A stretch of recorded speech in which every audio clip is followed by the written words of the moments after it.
Hi, this is James of Mega Life 21, the hardest hitting internet talk radio station on the planet.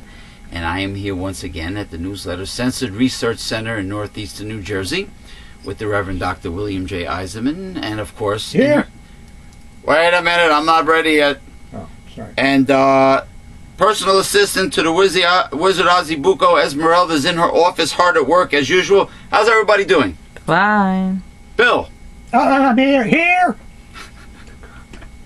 Okay, it is again, I don't know, you know what, it must be, maybe it's global warming, but it is another unseasonably balmy November day here. It's Saturday, here in northeastern New Jersey. What's the date today? It's windy as hell out there. It's November what? I think it's the 29th. November 29th. There's the calendar right there. 28th? Yeah. Okay, thank you. November 28th, Thanksgiving weekend. And in the words of Chris Jericho, all the whatever, the humanoids out there, where all the Americans are, he called them mucilaginous. It was real funny on WWE SmackDown. Mucilaginous, whatever. Neanderthals or whatever he said, mucilaginous. Well, who's the other guy? He was pusillanimous. Pusillanimous? Yeah, remember? Yeah, managers. Nah, he was referring to you know, people that are still digesting their Thanksgiving dinner. Oh. In a derogatory sense. But anyway, damn, I wish I can remember what he said because he's been very funny lately. But anyway, so there's a few things in the news. First, we have Tiger Woods, who I just found out why he crashed his car. He had a fight with his wife, and he stormed out because he's having an affair. So I guess Tiger Woods has been planting his wood, his woody in too many places. And here he looks like such an innocent man, you know, with that innocent angelic face. You know, and meanwhile he's planting his wood other place. Well, then again, so does Alex Rodriguez look innocent with a boyish look on his face, but he had an affair too, right? And then, oh, the couple that crashed the party in Washington. State dinner. Now this, it's not funny because it could have been dangerous people with bad intentions. Could have been anybody. So this kind of reminds me of the kid that proved that you can still get aboard a plane with a box cutter, and the kid got arrested, but he did prove a point. In this case, not good for the Secret Service. They better, you know, get on a ball, because it could have been any couple, even, like, you know, maybe conservative Republicans sent in there to do dirty work. Yeah. And oh, Esmeralda was showing me about this new I don't know how new it is, but it's a robotic invention that is now a toy. It's a baby dinosaur called Pleo. It's cute, you know. It's a what is it? A 1 week old version of like a brontosaurus. Yes. Type dinosaur, a vegetarian dinosaur, but it's green. Yes, 1 week baby. It's a 1 week old baby, and it walks, and it can see, and it has depth perception. Like you put it on a table, and it won't fall off because it'll see that, you know, the table drops off, and it responds to you when you talk to it and you pet it, and it blinks its eyes, and it's amazing. It's like a Roomba. You know the vacuum cleaner? Oh, the vacuum cleaner? Yeah. Yeah. Bumps into a wall and turns around.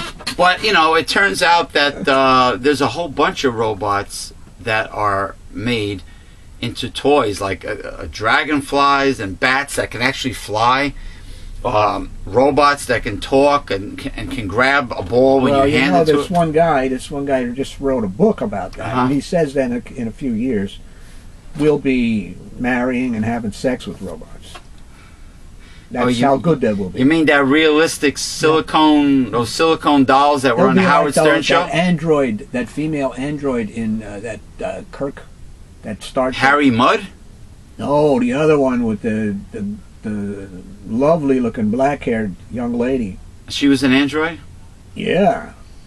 And she had, I assume she had real feel? And her, the maker of her, and Kirk, of course, they get into it because they both have a little crush on her. You know? Interesting. And then Kirk finds out that she's an android. Oh, well. Well, you know what? The toys are definitely getting more sophisticated in the 21st century.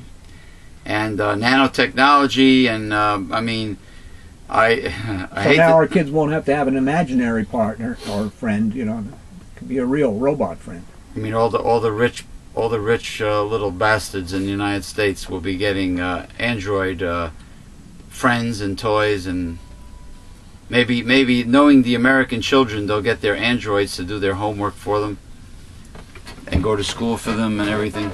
How are they going to learn anything? Well, American kids don't care about that. They just care about drinking. Getting a job afterwards? They just care about drinking and puking. It's a drink and puke generation. Partying. Yeah. Spring break.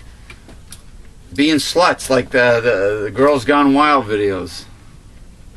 Well, you see the videos that get the most attention, like on YouTube. So all the stupid, deranged, idiotic videos get the most views. People like it. Well, people are assholes. You know, this is the nature of America. But they don't know what's good for them. I'll put any Asian student in grammar school even up against an American grammar school student any day, and they'll kick their ass academically. You know, in mathematics and science. Oh yeah, and they know English. They teach them English at an early age. So we don't like to learn languages in this country. Well, it's not even with Rosetta Stone. It's not that language.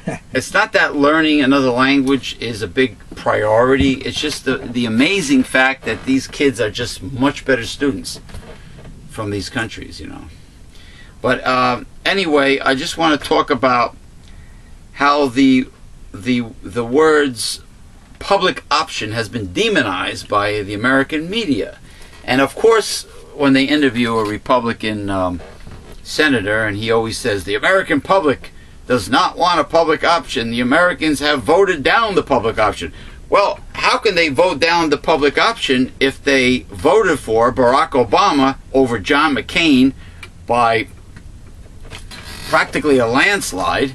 6-7 million. Yeah. So naturally, since a Democrat and in the House is for national health care or a form of public option, and since government it grows and becomes bigger under a liberal Democrat administration, you know, like the Homeland Security, the post under office. Bush. No, under Bush. Oh, under Bush. Yeah, one of the biggest things we ever had in our government. What are you talking about? Liberals make bigger government. That's a misnomer. Yeah. It never happened. It happens under Republicans. But there are other forms of public options too, like you told me, the U.S. Post Office. That's socialism. Post office, fire department, police department, things like that. This is all socialism. Right. Society getting together and doing the things necessary to provide for our society. It's all socialism. Doesn't make it bad. No, it doesn't. But it's closer talk to a Republican and it's bad. It's closer to the Bible. You know? It's closer to the Bible than free market capitalism. But this is what we have. They demonize the words public option.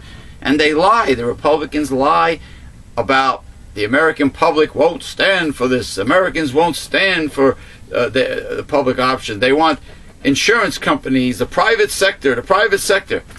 What did the private sector ever do for Americans, especially the indigent Americans that are uninsured? Gouge. That's their job. Gouge. They gouge them. Price gouging. Gouge. The insurance companies, they gouge. They deny coverage. Right. And they tell you you don't even get coverage if you have a pre-existing condition.